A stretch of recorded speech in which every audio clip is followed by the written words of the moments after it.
Uji McNemar. Uji McNemar diperkenalkan oleh seorang ahli psikologi yang bernama Quinn McNemar pada tahun 1947.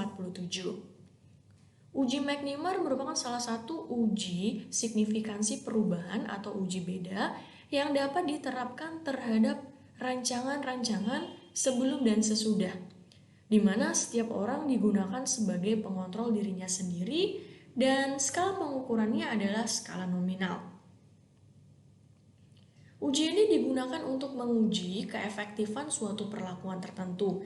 Misalkan kita ingin menguji keefektifan suatu iklan terhadap penjualan produk, ya, melihat bagaimana keefektifan dari iklan tersebut terhadap kecenderungan memilih konsumen terhadap produk tersebut.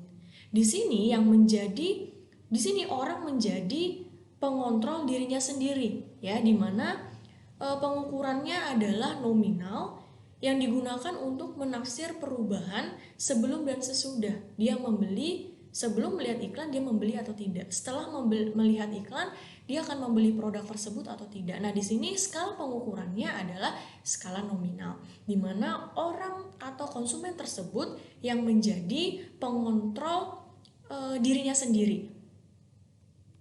Untuk menguji signifikansi setiap perubahan yang diobservasi pada metode ini, kita menggunakan suatu tabel frekuensi yang berbentuk segi empat. Nah, berikut bentuk dari tabel frekuensinya, ya. Dimana di sini ada sebelum dan sesudah dan ada plus minus di sini, ya, tambah dan kurang. Dimana tambah dan kurang ini dipakai untuk menandai jawaban yang berbeda. Jadi nggak ada meaningnya di sini, hanya untuk menandai jawaban yang berbeda. Jadi kalau misalkan tadi kasusnya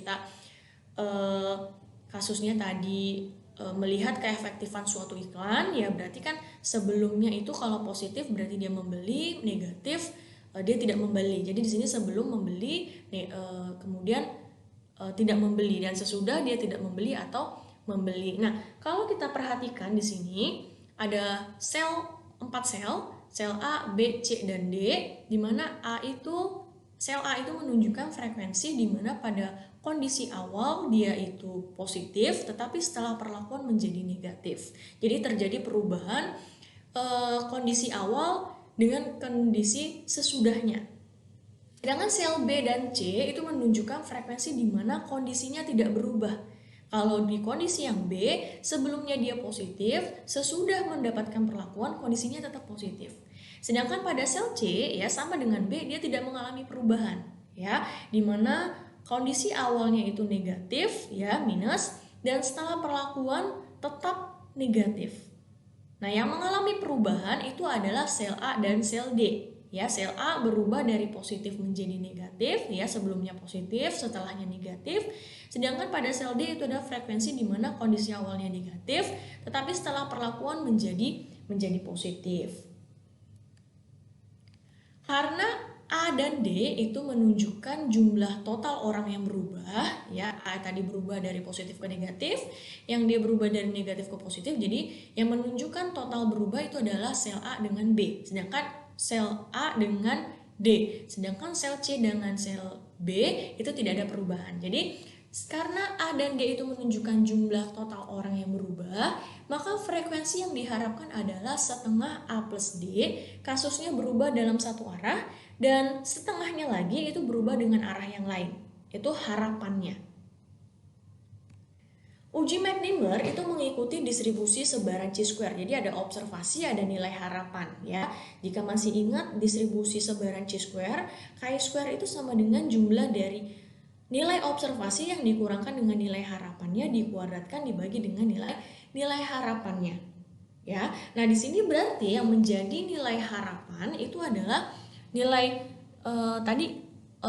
nilai observasinya itu adalah A dan D, sedangkan nilai harapannya itu adalah setengah dari perubahannya A plus D, ya. Jadi di sini nilai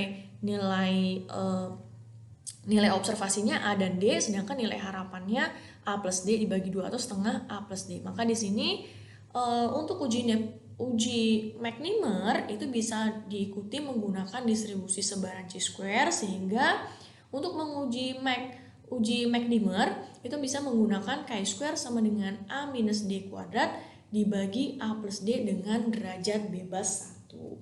Nah, kita sama-sama tahu kalau distribusi sampling, distribusi sebaran chi-square itu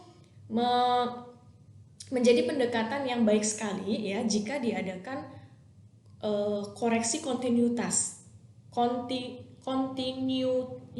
karena sebaran chi-square itu adalah sebaran kontinu, sedangkan uji McNemar kita ini adalah distribusi diskrit. Jadi ketika melakukan pengujian menggunakan chi-square maka harus dilakukan koreksi kontinuitas ya, sehingga untuk pengujian McNemar statistika ujinya bisa kita gunakan dengan mengurangkan 1 ya. Chi-square itu sama dengan nilai mutlak dari A minus D dikurangi 1 dikuadratkan dibagi dengan A plus D, di mana derajat bebasnya atau degree of freedom-nya itu sama dengan 1. Nah, langkah pengujian pada uji McNemar itu bisa dilihat di sini. Yang pertama hipotesisnya, proporsi A sama dengan proporsi D ya, atau nilai perubahannya itu sama dengan setengah. Berarti tidak ada perbedaan ya, tidak ada perbedaan sebelum perlakuan dengan setelah perlakuan, atau proporsi sebelum perlakuan itu sama dengan setelah perlakuan.